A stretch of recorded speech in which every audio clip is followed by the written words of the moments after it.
Bitcoin is down roughly 50% from its peak. Ethereum and Solana have fallen even further. And here's the most interesting part. This time, there was no exchange collapse, no fraud headline, no ban. So, why did crypto fall?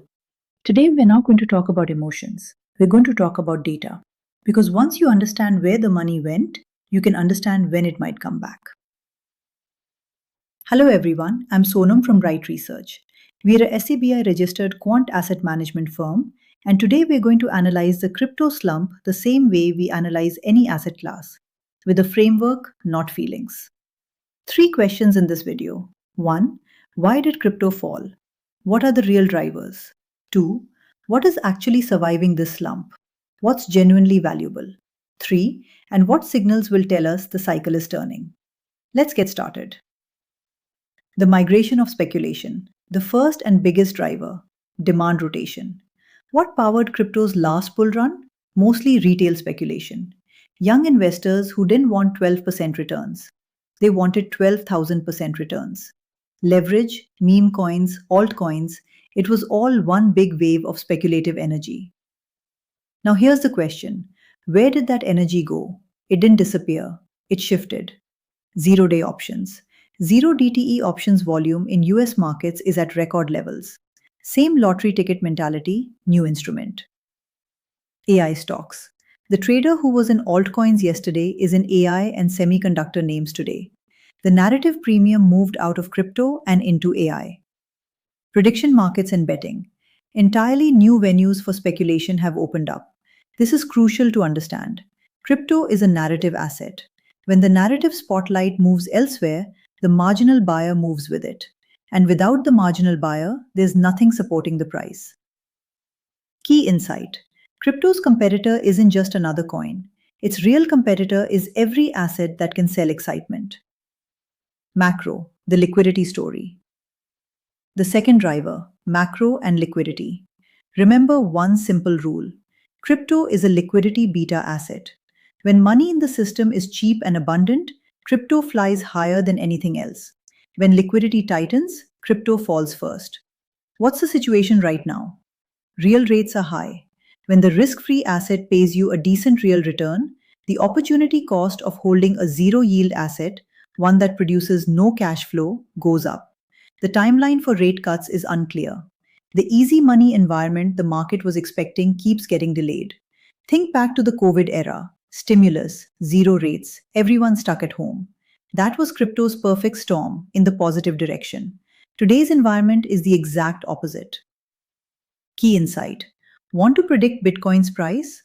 Understand the Fed first, the blockchain second. Market structure, leverage and flows. The third driver. The market's internal structure itself has changed. Two big shifts. First, ETF flows now drive the market. Since spot Bitcoin ETF has launched, institutional flows have become the marginal price setter. That means when ETF inflows come in, price gets structural support. When outflows happen, that support vanishes. Retail sentiment is now secondary. Second, leverage cascades. Crypto's perpetual futures leverage system means every sharp move triggers liquidations, which create more sharp moves. That's why crypto drawdowns are so violent. It's not a bug, it's the structure. And one broader point. Leverage across risk markets overall is historically elevated. When the whole system is leveraged, the most volatile asset gets punished hardest in any correction. That asset is crypto. So is it all over? No. Now the important part. Because a slump doesn't mean death. In every cycle, speculation and substance eventually separate. In the dot-com bust, even Amazon fell more than 90%, but the internet didn't end. The same separation is happening in crypto right now. What's genuinely surviving? Stablecoins. There's real measurable usage in cross-border payments, especially in emerging markets where banking infrastructure is weak. That's not speculation, that's utility. Tokenized real-world assets. Bringing equities and bonds onto blockchain rails is early stage, but serious institutions are building it. Billions of people worldwide have no brokerage access. Tokenization could become their entry point. Bitcoin as a store of value. Bitcoin's community and its scarcity story are now established enough that a price floor exists. Where that flow sits is debatable, but the zero scenario is now a low probability outcome. And what's fading? The thousands of altcoins with no cash flow, no utility, no community, just an old story. Key insight: the lesson of this cycle: the tokens were speculative, the rails are real. So, when does the cycle turn? So, what should you track like an analyst? Four things. 1. Fed pivot and global liquidity. Rate cuts plus liquidity expansion equals fuel for risk assets. This is the single biggest trigger. 2. ETF flow reversal. Sustained institutional inflows returning would signal structural demand. Weekly flow data is publicly available. Track it.